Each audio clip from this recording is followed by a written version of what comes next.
चला बघा रे, आपण काल बेसिक माहिती बघितली होती. कशाची बघितली होती? विशेषणाची. ठीक आहे, काल तुम्हाला मी व्याख्या सांगितल्या होत्या आणि जवळपास सगळ्या प्रकाराचा आपण काय घेतला होता, बेसिक जी माहिती होती की बाबा विशेषणाचे प्रकार किती आहेत. ठीक आहे, विशेषण कशाला म्हणतात, विशेषण वाक्यामध्ये कधी येतं, विशेषण विकारी आहेत का अविकारी आहेत, बरे सगळ्या घटकांचा काल आपण अभ्यास या ठिकाणी केलेला आहे. आणि आज आपण या ठिकाणी प्रॉपर एक प्रकार त्या विशेषणाचा काय करणार आहोत, अभ्यासणार आहोत. बरोबर आहे. काल मी तुम्हाला सांगितलं होतं की विशेषण कशाला म्हणतात की बाबा एखाद्या नामाची अधिक माहिती सांगून किंवा विशेष माहिती सांगून नामाची व्याप्ती मर्यादित करणारा शब्द कोणता असतो रे? तुमचा विशेषण असतो. फक्त अधिकची माहिती सांगत असतो का? तर अजिबात नाही. अधिकची माहिती सांगून नामाची काय करतो रे? व्याप्ती मर्यादित करतो. काय करतो? नामाची व्याप्ती मर्यादित करतो. त्याला काय म्हणतात? विशेषण म्हणतात. आपण काल व्याख्या त्याची बघितली होती की नामाबद्दल जी काही तुमची विशेष माहिती असते, विशेष माहिती सांगून नामाची व्याप्ती मर्यादित करणाऱ्या विकारी शब्दाला, कोणत्या रे? विकारी शब्दाला काय म्हणतात? विशेषण असं म्हणतात. आता मी तुम्हाला काल सांगितलं होतं की विशेषण ही शब्दाची कितवी जात आहे? तुमची तिसरी जात आहे. तिसरी जात कोणती आहे? विकारी आहे. परंतु सर्वच्या सर्व विशेषण तुमचे विकारी आहेत का? काही जे विशेषण आहेत हे अजिबात बदलत नाहीत. मग तसे विशेषण जर आपल्याला परीक्षेमध्ये दिलेले असतील आणि तसे विशेषण परीक्षेमध्ये ऑप्शन मध्ये दिलेले असतात, कोणत्याही वाक्यामध्ये टाकलेले नसतात, खालील पर्यायापैकी कोणतं विशेषण लिंगानुसार बदलते, बदलत नाही, त्यावेळी चारीच्या चारी ऑप्शन आपल्याला प्रत्येक लिंगा म्हणजे एकदा पुल्लिंगी बघायचं, एकदा स्त्रीलिंगी बघायचं, दोन्हीनुसार जर बदलत नसेल तर आपलं उत्तर काय द्यायचं? योग्य द्यायचं. मग या ठिकाणी आपण एक वाक्य घेतलेलं आहे, ती पांढरी गाय आहे. म्हणजे या ठिकाणी कोणाबद्दल अधिकची माहिती सांगितलेली आहे रे? गायीबद्दलची अधिक माहिती सांगणारा शब्द आहे तुमचा पांढरी. बर, पांढरी गाय म्हणल्याच्या नंतर आपल्याला तिची विशेष माहिती तर कळालेलीच आहे. बर, आता पांढरी गाय म्हणल्याच्या नंतर आपण त्या ठिकाणी काळी गाय म्हणू शकतो का? म्हणू शकतो का? नाही. लाल गाय म्हणू शकतो का? अजिबात म्हणू शकत नाही. पवळी गाय म्हणू शकतो का? अजिबात म्हणू शकत नाही. म्हणजे विशेष माहिती सांगून त्याची काय मर्यादित करतो रे? तो शब्द व्याप्ती मर्यादित करतो. काय मर्यादित करतो? व्याप्ती मर्यादित करतो. माझा शर्ट काळा आहे. कोणत्या शब्दाबद्दल अधिकची माहिती, कोणत्या नामाबद्दल अधिकची माहिती आलेली आहे रे? या शर्टाबद्दल अधिकची माहिती सांगणारा शब्द कोणता आहे?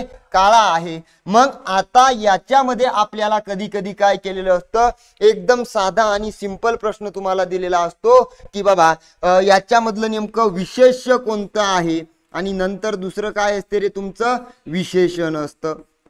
काय असतं बघा? विशेषण असतं.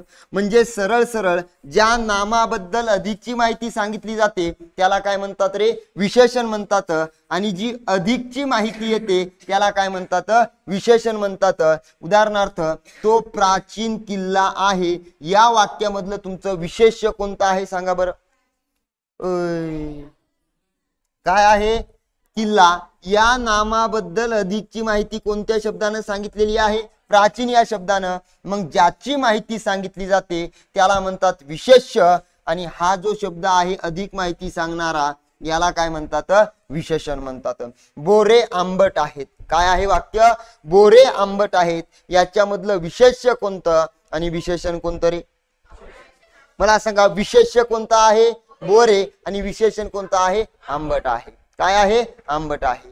हे सुद्धा आपल्याला खूप वेळा परीक्षेमध्ये विचारलेलं असते. बरोबर आहे. नंतर आहे विशेषणाची वैशिष्ट्ये. काल सगळीच्या सगळी मी तुम्हाला सांगितलेली आहेत. काय आहेत नेमकी विशेषणाची वैशिष्ट्ये? विशेषण ही कोणती शब्द जात आहे? परंतु सर्वच्या सर्व विशेषण विकारी आहेत का? नाही. विशेषणांना एकूण किती विकार होतात रे? 4 विकार होतात. किती होतात?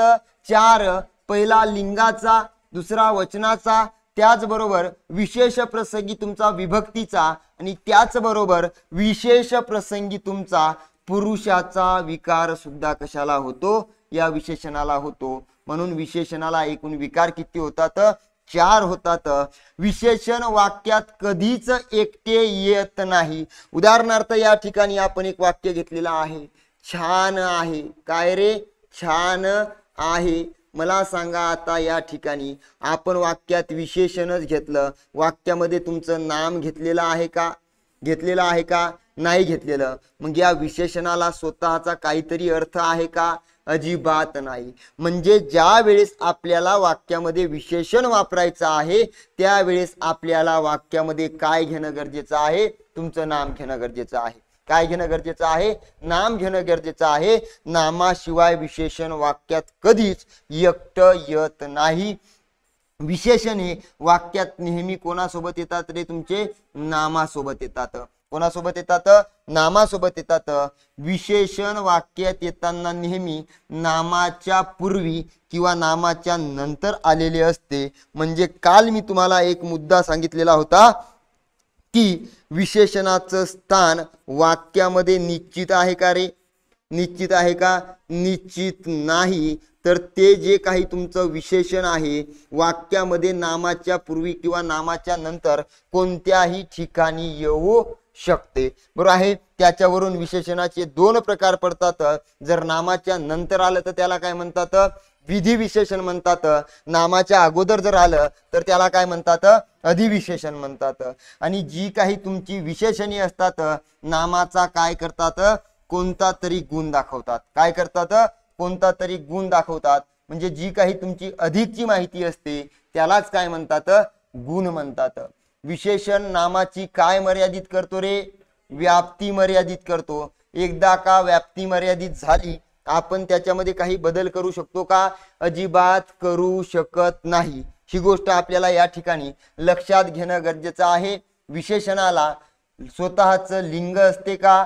वचन असते का? याची कोणतीच ओळख नसते. तर विशेषण ज्या नामासाठी वाक्यात आले आहे त्या नामावरून काय करते? त्याची ओळख ठरत असते. आता मी जर तुम्हाला म्हणलो छान हे तुमचं विशेषण आहे किंवा कडू हे तुमचं विशेषण आहे, मग कडू हे विशेषण, छान हे विशेषण आहे, या दोन्ही विशेषणाचं मला काय सांगा? तुम्ही लिंग सांगा. काय सांगा रे? लिंग सांगा. मग आता लिंग तुम्हाला सांगता येईल का? अजिबात नाही. बरं, राधा छान आहे. आता राधा आलं छान सोबत, मग मला सांगा छानचं लिंग कोणतं आहे? तुमचं स्त्रीलिंग आहे. कोणतं आहे? स्त्रीलिंग आहे. बरं, काकडी घेऊ आपण. काय घेऊ? काकडी कडू आहे. आता काकडी सोबत कोण आलं रे? तुमचं कडू आलं. हिचं सुद्धा लिंग कोणतं आहे? स्त्रीलिंग आहे. म्हणजे तुमचं जे काही विशेषण असतं यांना वचन नसतं, लिंग नसतं, ओळख नसते, तर ते कोणत्या नामासोबत येते त्याच्यावरून सगळीच्या सगळी ओळख ठरत असते. बरोबर आहे. विशेषणाला प्रत्यय लावण्याची पद्धत आहे का? अजिबात नाही. छानला रे कडूत आहे का? अजिबात नाही. आणि हिच्यावर तुम्हाला 100% पोलीस भरतीला खूप वेळा प्रश्न आलेला आहे की विशेषणाला प्रत्यय कोणत्या विभक्तीचे प्रत्यय लागतात? 3 ऑप्शन मध्ये तुम्हाला देतील. द्वितीय देतील, तृतीय देतील, त्याच्यानंतर चतुर्थी देतील आणि चौथा ऑप्शन देतील. यापैकी नाही. तर उत्तर काय असेल? यापैकी नाही. कारण की विशेषणाला विभक्ती प्रत्यय लावण्याची पद्धत नाही. त्याच्यानंतर विशेषणे वस्तूचा काय करतात? निर्देश करण्यापेक्षा वस्तू गुणांचा काय करतात? अधिक निर्देश करतात. ठीक आहे.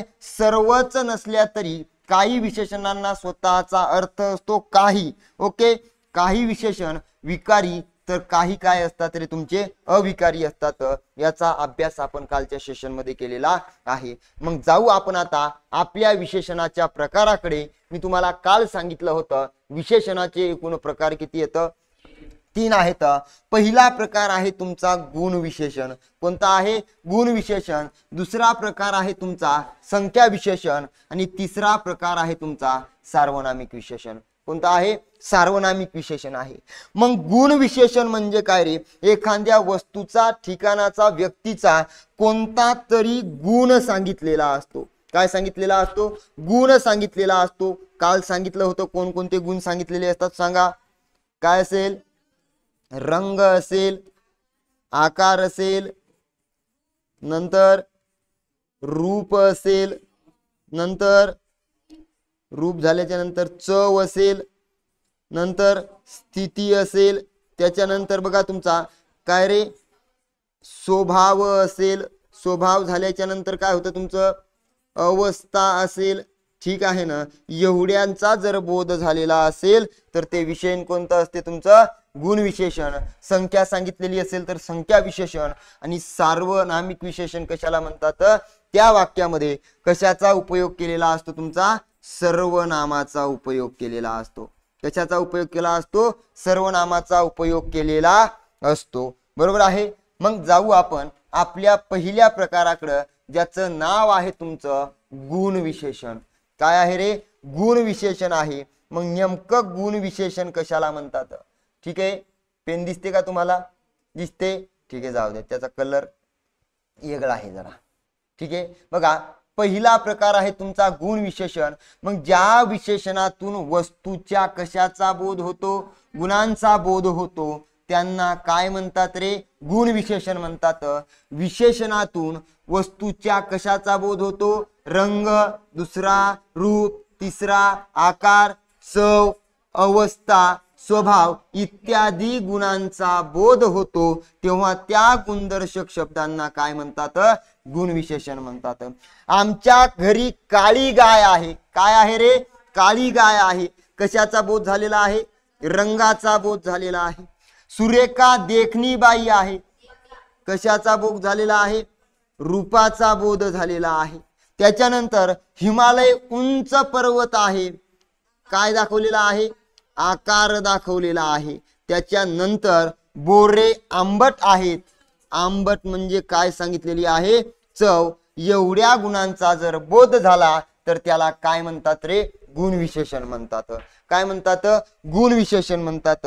उदाहरणार्थ या ठिकाणी आपण सगळ्याच्या सगळा कारभार क्लिअर केलेला आहे. रंगाच्या बाबतीमध्ये जर आपण बघितलं भगवा झेंडा. झेंड्याबद्दल अधिक माहिती सांगणारा शब्द कशाचा बोध झालेला आहे आकाशाबद्दल. कशाचा बोध झाला शालू बद्दल. कशाचा बोध झाला माणिक बद्दल. कशाचा बोध झाला नंतर आहे रूप. काय आहे तुमचं ही चिकनी चमेली.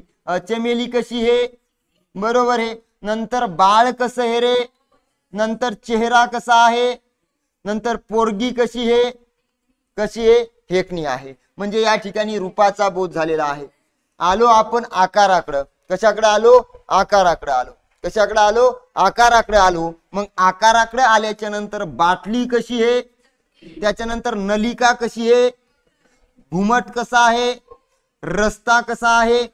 सगळ्यातून कशाचा बोध होतो तुमचा आकाराचा बोध होतो. नंतर आलो चवीकडं. रस्सा कसा आहे मासे कसे आहेत पेढा कसा आहे आणि कारले कसे आहेत कडू.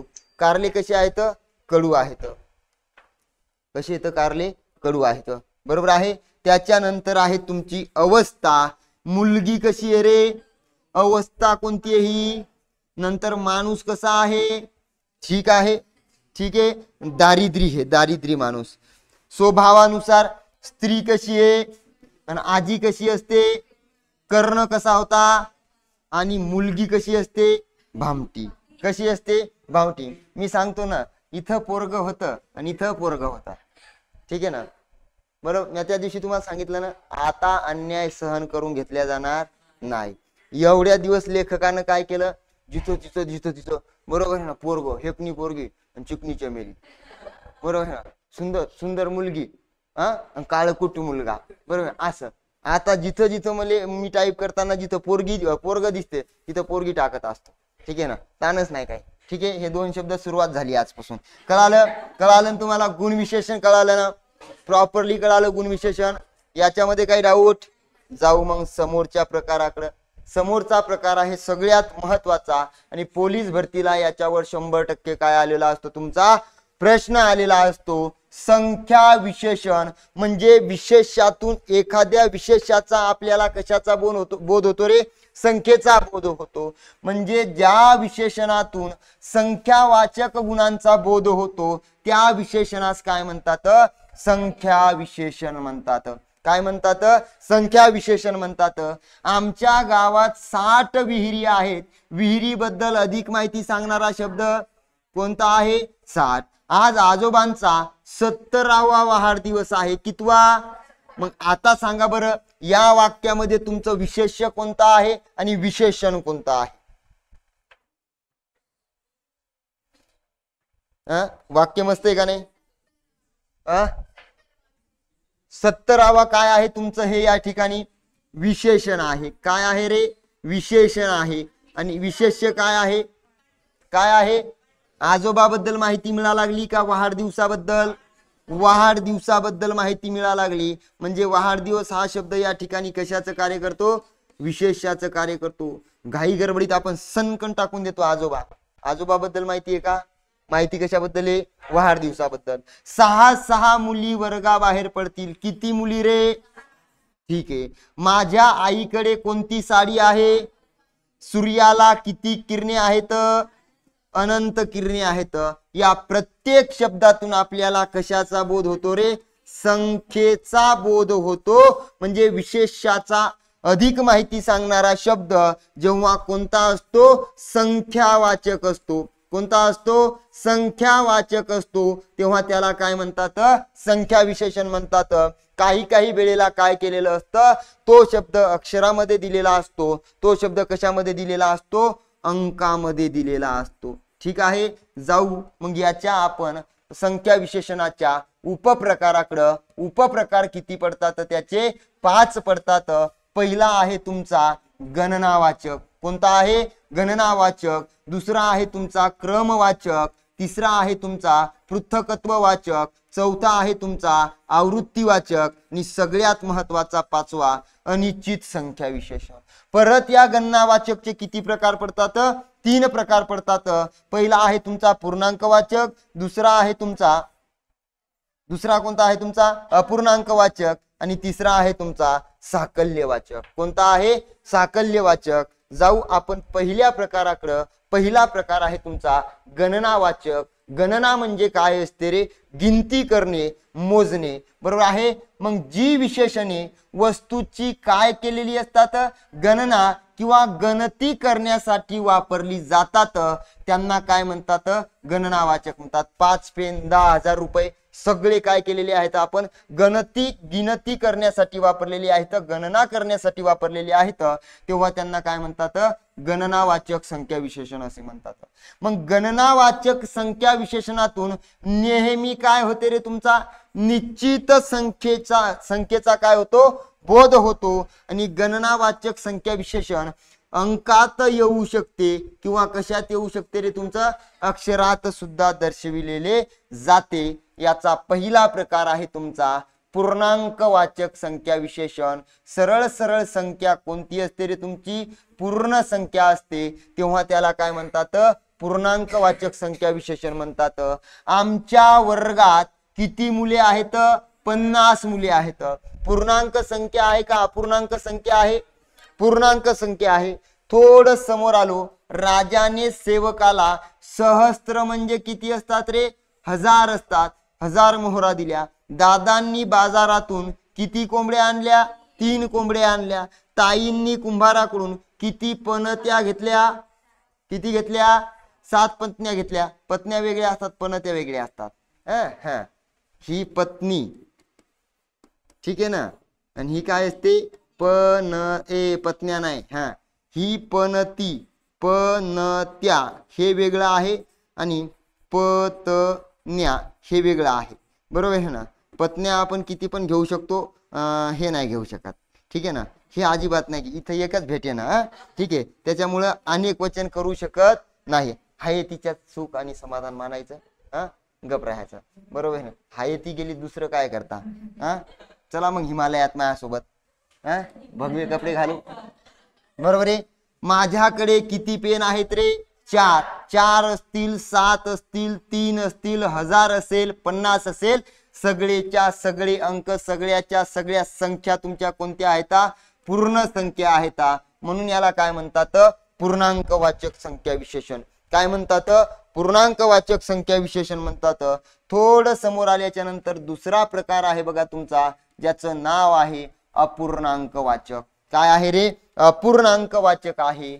आजीला चतकोर भाकर खाववत नाही. भाकरी बद्दल अधिक माहिती सांगणारा शब्द चतकोर. मग चतकोर म्हणल्याच्या नंतर तुमचा संख्या जी काही तुमची संख्या आहे ती पूर्ण आहे का रे?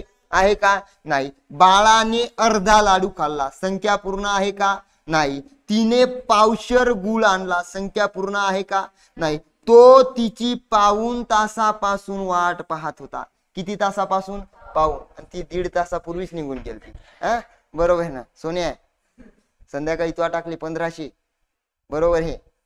उद्या जायचं होतं फिराय, तू पाऊण तासापासून वाट पाहत होता, पण ती 1.5 तासापासून दुसऱ्या सोबत गेली होती. असं होता कामा नाही. तू हे गेले तू मेला इकडं, महिनाभर चहा पिला नाही त्यानं, बरोबर आहे ना? त्यानं एक टाइम शिवभोजनावर जेवण केलं, 10 रुपयात भेटे ना शिवभोजनावर, बरोबर आहे ना? असं काही असेल तर ठीक आहे. दूधवाला 1.5 लिटर, किती रे? 1.5 लिटर दूध देऊन गेला. आता 1.5 जो काही अंक आहे आपला पूर्ण आहे का? आहे का? अपूर्ण आहे. मग चतकोर अर्धा, पावशर, पाऊण, 1.5, सव्वा, 2.5, 3.5, पावणे 4 असे ज्या वेळेस तुमचे विशेषण येतात त्याला काय म्हणतात रे? अपूर्णांकवाचक. काय म्हणतात?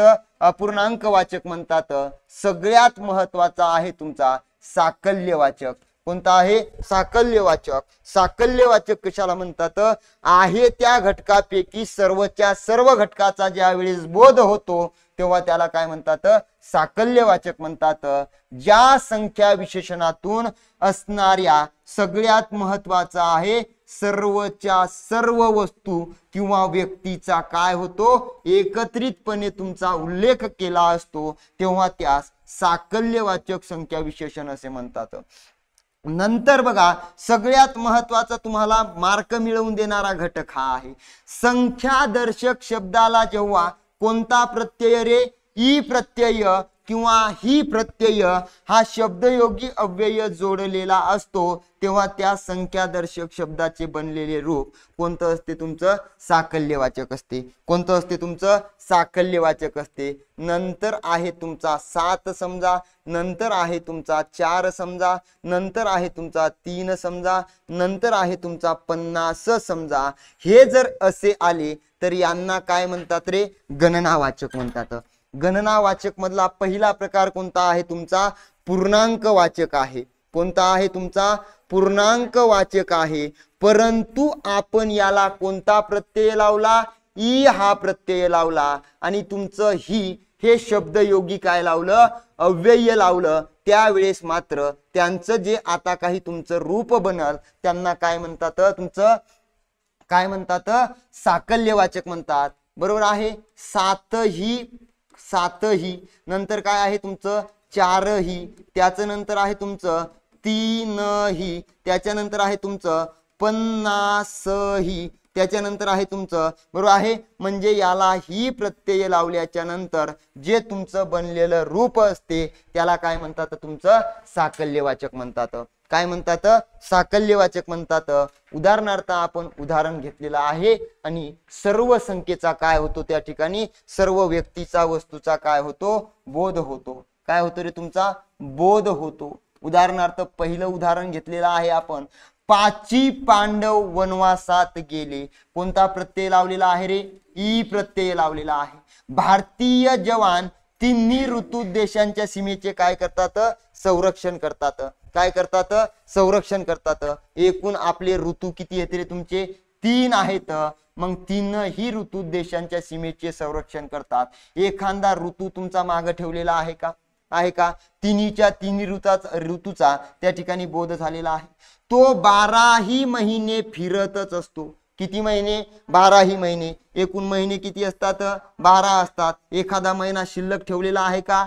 सर्वच्या सर्व महिन्याचा बोध झालेला आहे. राम भाऊच्या 4ही मुलीचे लग्न झाले. सगळ्यात महत्वाचं आहे बघा, आहे तुमचं 4. रामभाऊच्या 4 मुलीची लग्न झाले म्हणल्याच्या नंतर या ठिकाणी रामभाऊला किती मुली आहेत आपण सांगू शकतो का? सांगू शकतो का? नाही सांगू शकत. परंतु तोच शब्द जर असा आला, रामभाऊच्या 4ही मुलीची लग्न झाले, 4ही म्हणल्याच्या नंतर होत्या किती रे?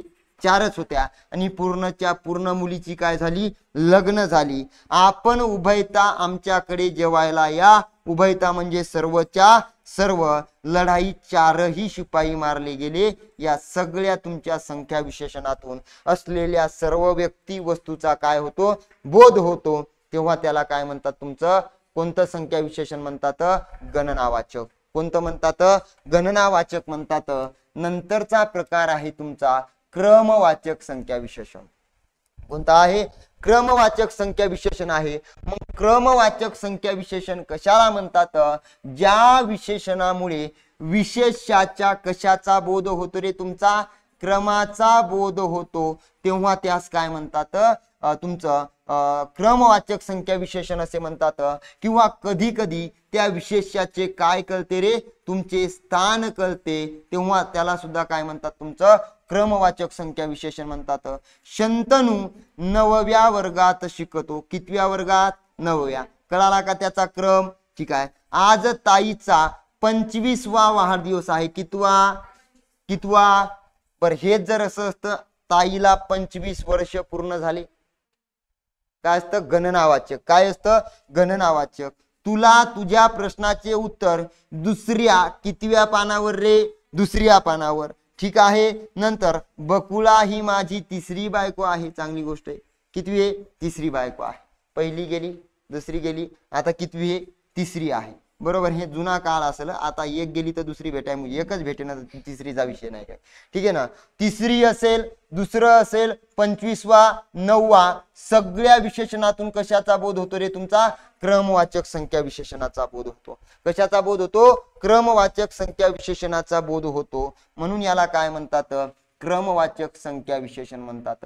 नंतरचा सगळ्यात महत्वाचा प्रकार आहे तुमचा पृथकत्ववाचक संख्या विशेषण. मी तुम्हाला या शब्दाचा अर्थ काल सांगितलेला होता. पृथक म्हणजे काय असते रे, तुमचं वेगळे असते. काय असते, वेगळे असते. मग ज्या विशेषणामुळे विशेषाच्या वेगळेपणाचा किंवा संख्येच्या कशाचा रे, गटाचा बोध होतो, त्यास म्हणतात पृथकत्ववाचक संख्या विशेषण. काय म्हणतात, पृथकत्ववाचक संख्या विशेषण म्हणतात. एकच गणनावाचक संख्या विशेषण. कोणतं, एकच गणनावाचक संख्या विशेषण ज्या वेळेस वाक्यामध्ये काय होऊन येते, तुमची द्विरुक्ती होऊन आलेले असते, तेव्हा त्या द्विरुक्तीला पृथकत्ववाचक संख्या विशेषण म्हणतात. आणि पृथकत्ववाचक संख्या विशेषण येणाऱ्या गणनावाचक संख्येतील कोणतं पद असतं, दुसरं पद असतं, त्या संख्येला काही वेळेला चा, ची, चे आणि च्या ही कोणाची प्रत्यय आहेत रे, कोणाची आहेत, षष्टीची प्रत्यय आहेत. म्हणजे दुसऱ्या शब्दाला कोणती प्रत्यय लागलेली असतात, षष्टीची प्रत्यय लागलेली असतात. हे आपल्याला या ठिकाणी निश्चितपणे लक्षात ठेवणं गरजेचं आहे. बघा, पृथकत्ववाचक संख्या विशेषणातील दोन संख्या कोणत्या चिन्हानं दाखवत असतात, संयोग चिन्हानं. फुलांचे 3 3 चे ढिग बनवा, संयोग चिन्ह आलेला आहे. मुलांनी 2 2 च्या जोडीने चालावे, संयोग चिन्ह आलेला आहे. कागदाचे 20 20 चे गठ्ठे बनवा, संयोग चिन्ह आलेला आहे. त्याच्यानंतर 6 6 खेळाडू मैदानावर उतरतील, संख्येची द्विरुक्ती झालेली आहे आणि संयोग चिन्ह आलेला आहे. मला 10 10 च्या नोटा द्या, संयोग चिन्ह आलेला आहे. या मुलाला सगळाला पेढा द्या. काल मी जाताना तुम्हाला सांगितलं होतं. आता हे जर आले समजा असे कार्यक्रम, एकाच गणनावाचक आपल्याला संख्येची द्विरुक्ती दिसली किंवा तो गट दिसला, 1 1 2 2 3 3 10 10 4 4 5 5 6 6, लय सोपं आहे.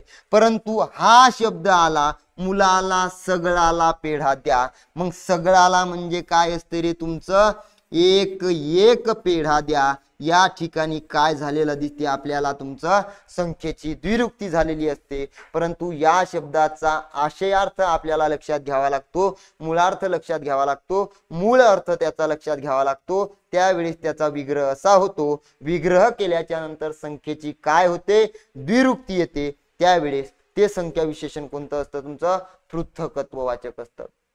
कोणतं असतं, पृथकत्ववाचक संख्या विशेषण असतं. नंतरचा सगळ्यात महत्वाचा प्रकार आहे तुमचा आवृत्तीवाचक संख्या विशेषण.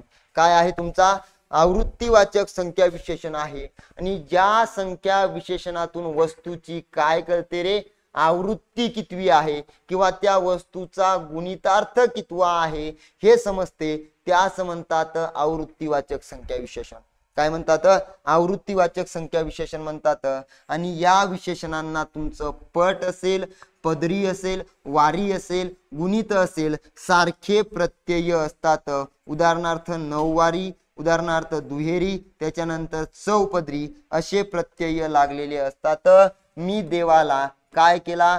त्रिवार तुमचं वंदन केलेले आहे. आमच्याकडे खूप सहावारी साडी आहेत. पावसाअभावी शेतकऱ्यांना दुबार पेरणी करावी लागेल. भारताचा तिरंगी राष्ट्रात कोणता? तिरंगी राष्ट्रात डौलाने फडकतो. बाळाला पाहून आजीचा आनंद काय झाला? द्विगुणित झाला. समृद्धी महामार्ग किती पदरी आहे? 6 पदरी आहे. पट, पदरी, वारी, बार, बारी हे ज्यावेळेस तुम्हाला प्रत्यय कोणत्याही संख्या विशेषणाला दिसतील त्यावेळेस त्याला काय म्हणतात? तुमचं आवृत्तीवाचक संख्या विशेषण.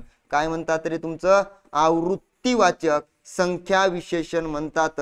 हे आपल्याला या ठिकाणी निश्चितपणे लक्षात घेणं गरजेचं आहे. हे क्लिअर झालं असेल तर आपण जाऊ 5व्या प्रकाराकडे. याच्यामध्ये कोणाला काही डाऊट? कोणाला काही डाऊट? काहीच डाऊट नाही. नंतर आहे सगळ्यात महत्वाचं संख्या विशेषण बघा तुमचं, ज्याचं नाव आहे अनिश्चित संख्या विशेषण. काय आहे रे? अनिश्चित संख्या विशेषण. ज्यातून आपल्याला निश्चित संख्येचा बोध होत नाही त्याला काय म्हणतात? अनिश्चित संख्या विशेषण म्हणतात. ज्या विशेषणामुळे नामाच्या निश्चित संख्येचा बोध होत नाही त्यास म्हणतात अनिश्चित संख्या विशेषण. सगळ्या भाज्या सडून गेल्या. सगळ्या म्हणजे नेमक्या किती आपल्याला माहिती आहे का रे? आहे का? तिने काही भांडी मांडली. काही म्हणले निश्चित माहित आहे का रे? नाही. टेबलावर थोडी पुस्तके आहेत. थोडी म्हणजे निश्चित आपल्याला आकडा माहित आहे का? नाही. मला थोडं पाणी द्या. निश्चित आकडा माहिती आहे का? गावात बरीच मुले बिगर लग्नाची आहेत. निश्चित माहिती आहे का? नाही. जत्रेत पुष्कळ माणसे जमली. 1000 जमली, 2000 जमली. आपल्याला निश्चित माहिती आहे का? नाही. थोडे, पुष्कळ, बरीच, भरपूर बरोबर आहे. त्यावेळेस याचा काय म्हणून उपयोग केलेला असतो रे? अनिश्चित संख्या विशेषण. काय म्हणून उपयोग केलेला असतो तुमचा? अनिश्चित संख्या विशेषण म्हणून उपयोग केलेला असतो. सगळ्यात महत्वाचा आहे तुमचा विशेषणाचा तिसरा प्रकार, त्याला म्हणतात सार्वनामिक विशेषण. काय म्हणतात रे? सार्वनामिक विशेषण म्हणतात. सरळ सरळ काय वापरलेलं असतं तुमचं? सर्वनाम या ठिकाणी विशेषण म्हणून वापरलेलं असतं तेव्हा त्याला काय म्हणतात? सार्वनामिक विशेषण म्हणतात. काय म्हणतात? सार्वनामिक विशेषण म्हणतात. मूळ सर्वनाम किंवा सर्वनामोत्पन्न. सर्वनामोत्पन्न म्हणजे काय असते? एखाद्या मूळ सर्वनामापासून नवीन सर्वनाम आपण बनवलेलं असेल तर त्याला काय म्हणतात? सर्वनामोत्पन्न सर्वनाम. वाक्यात नामाच्या आधी येऊन. कधी रे? वाक्यात नामाच्या आधी येऊन त्या नामाची काय मर्यादित करत असेल? व्याप्ती मर्यादित करीत असेल तेव्हा त्या सार्वनामिक काय म्हणतात? विशेषण असे म्हणतात. सार्वनामिक विशेषण हे नामाचा अर्थ चांगल्या रीतीने मर्यादित करतात तसेच मालकीचा स्वामित्वाचा बोध करून देतात. ही विशेषण फक्त कोणती असतात? अधिविशेषण असतात. हा कावळा असेल, तो वाडा असेल, शिकलो होतो वाक्यामध्ये क्रियापदच आलं नाही तर त्याचा उपयोग काय म्हणून केलेला असतो? सार्वनामिक विशेषण म्हणून केलेला असतो. बरोबर आहे. त्याच्यानंतर सर्वनामाच्या नंतर नाम, नामाच्या नंतर विशेषण आलेलं असेल तर उपयोग काय म्हणून केलेला असतो तुमचा? दर्शक विशेषण म्हणून केलेला असतो. तोच सार्वनामिक विशेषणाचा प्रकार आहे. हा पेन माझा आहे. सर्वनामाच्या नंतर नाम, नामाच्या नंतर विशेषण. ती मुलगी चालाक आहे. सर्वनामाच्या नंतर नाम, नामाच्या नंतर विशेषण. कोण माणूस खोटे बोलला. सरळ सरळ हे कोणतं विशेष सर्वनाम आहे रे तुमचं? प्रश्नार्थक सर्वनाम आहे. जो मुलगा व्यायाम करतो तो सशक्त राहतो. मला सांगा याच्यामध्ये हे तुमचं सर्वनाम कोणतं आहे रे? संबंधी सर्वनाम आहे. कोणतं सर्वनाम आहे? संबंधी सर्वनाम आहे. मला सांगा दोन्हीच्या दोन्ही संबंधी सर्वनाम आहेत का? नाही. पहिल्या उपवाक्याच्या सुरुवातीला येणारच सर्वनाम तुमचं कोणतं सर्वनाम असतं? संबंधी सर्वनाम असतं. आणि दुसऱ्या उपवाक्याच्या सुरुवातीला येणारं सर्वनाम कोणतं असतं? दर्शक सर्वनाम असतं. त्यालाच काय म्हणतात रे? अनुसंबंधी सर्वनाम म्हणतात. काय म्हणतात? अनुसंबंधी सर्वनाम म्हणतात. ही गोष्ट आपल्याला या ठिकाणी निश्चितपणे लक्षात ठेवणं गरजेचं आहे. थोडं समोर आल्याच्या नंतर सार्वनामिक विशेषण खालील प्रकारात विभागली गेलेली आहेत, विभागली जातात. दर्शक विशेषण, हे बाळ चपळ आहे, आताच बघितलं आपण. हा मुलगा माझा आहे, ठीक आहे. ती साडी सुंदर आहे, तो घोडा काळा आहे. सर्वनामाच्या नंतर नाम, नामाच्या नंतर विशेषण आलेलं असेल तर त्याला काय म्हणतात? दर्शक विशेषण म्हणतात. नंतर आहे संबंधी विशेषण, जोडीनं आलेलं असतं. ज्याची बहीण सुंदर तो माझा मित्र. ज्याची, हे काय आहे तुमचं संबंधी विशेषण. जो काय आहे तुमचं संबंधी, जी, बरोबर आहे. जो, जी, जे, ज्या, ज्याची, हे काय आहे तर सगळेच्या सगळे तुमचे संबंधी विशेषण असतात. दुसरं तुमचं दर्शक विशेषणच या ठिकाणी राहतं. तिसरा प्रकार आहे तुमचा प्रश्नार्थक विशेषण. काय आहे रे? प्रश्नार्थक विशेषण. हा कोण माणूस आहे? हा कोणाचा मुलगा आहे? तो काय पदार्थ खाणार आहे? किती पैसे रमेशला मिळाले? म्हणजे सरळ सरळ वाक्यामध्ये काय आलेलं असतं? तुमचा प्रश्न आलेला असतो आणि वाक्याच्या शेवटी तुमचं कोणतं चिन्ह असतं रे? प्रश्नार्थक चिन्ह असतं. तेव्हा त्याला काय म्हणतात? प्रश्नार्थक विशेषण म्हणतात. काय म्हणतात? प्रश्नार्थक विशेषण म्हणतात. तुम्हाला तिन्हीच्या तिन्ही प्रकार क्लिअर झाले का सांगा? क्लिअर झाले?